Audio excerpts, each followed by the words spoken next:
Life is about the management of energy. Where you place your attention is where you place your energy.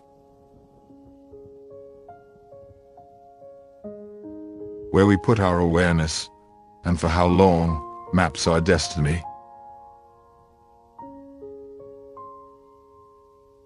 The privilege of being a human being is that we can make a thought seem more real than anything else.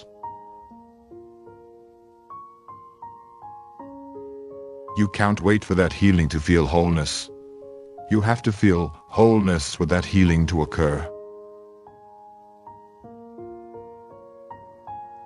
We are who we practice to be. So if you practice gratitude, you'll be grateful. Here's my definition of intention: getting clear on what you want. The subconscious is where all your bad habits and behaviors that you want to change reside. Spend time contemplating who you want to be. The mere process of contemplating who you want to be begins to change your brain.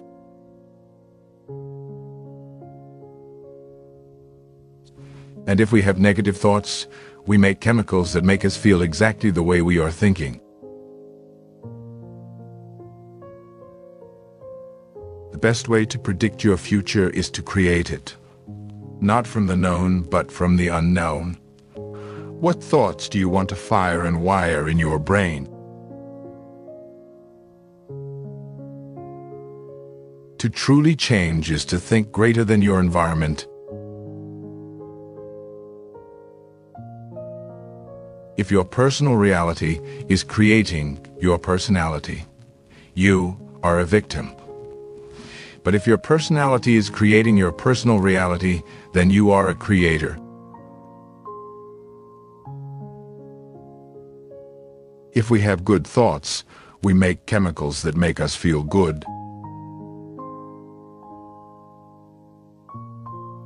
Learning is forming new connections in the brain, and memory is sustaining those connections. Knowledge is power, but knowledge about yourself is self-empowerment. All of the adversity in our life is to initiate us into greatness. It's to call out something greater in us. A memory without the emotional charge is called wisdom. If you want a new outcome, you will have to break the habit of being yourself and reinvent a new self.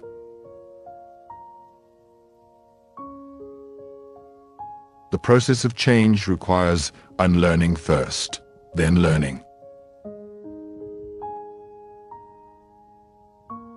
To change is to act greater than the familiar feelings of the memorized self.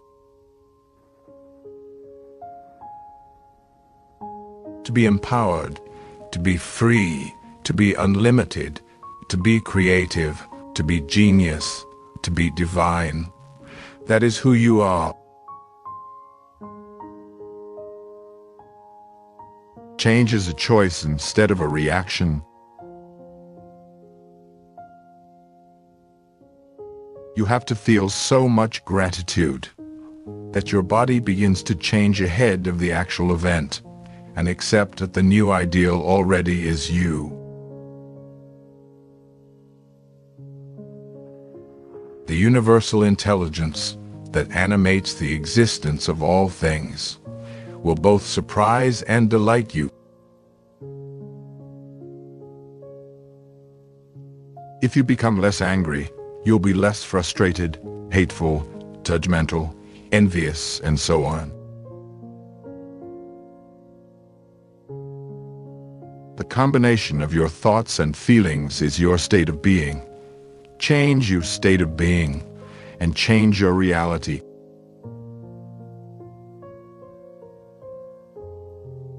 We can learn and change in a state of pain and suffering, or we can do so in a state of joy and inspiration.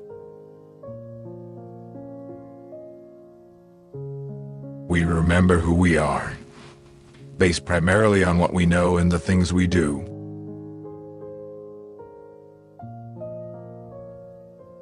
We should never wait for science to give us permission to do the uncommon. If we do, then we are turning science into another religion. We've, in fact, conditioned ourselves to believe all sorts of things that aren't necessarily true. And many of these things are having a negative impact on our health and happiness. To be happy with yourself in the present moment, while maintaining a dream of your future, is a grand recipe for manifestation. When you feel so whole that you no longer care whether it will happen, that's when amazing things materialize before your eyes. Your thoughts are incredibly powerful. Choose yours wisely. Your personality creates your personal reality. It's that simple. The hardest part about change is not making the same choices you made the day before. We can't create a new future while we're living in our past. It's simply impossible.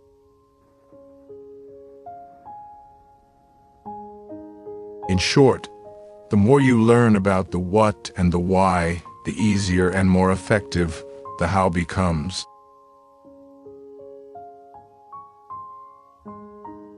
Thinking the same thoughts leads us to make the same choices. Making the same choices leads to demonstrating the same behaviors.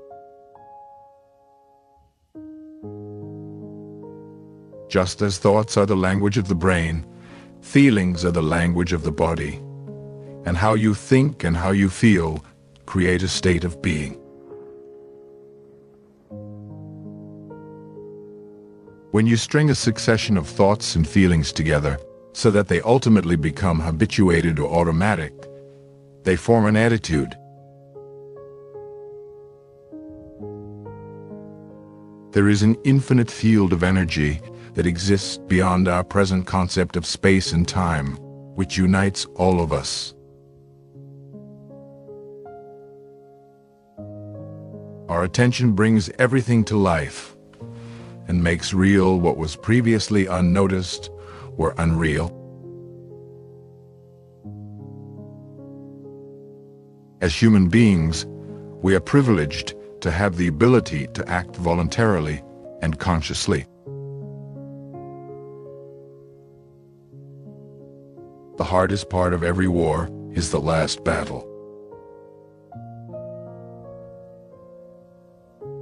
The brain may think, but when you turn your heart into an instrument of perception, it knows. The more whole you feel, the less lack you experience, and therefore the less you want. Remember, if you are going to create the unlimited, you have to feel unlimited. If you are going to heal in a magnificent way, you have to feel magnificent.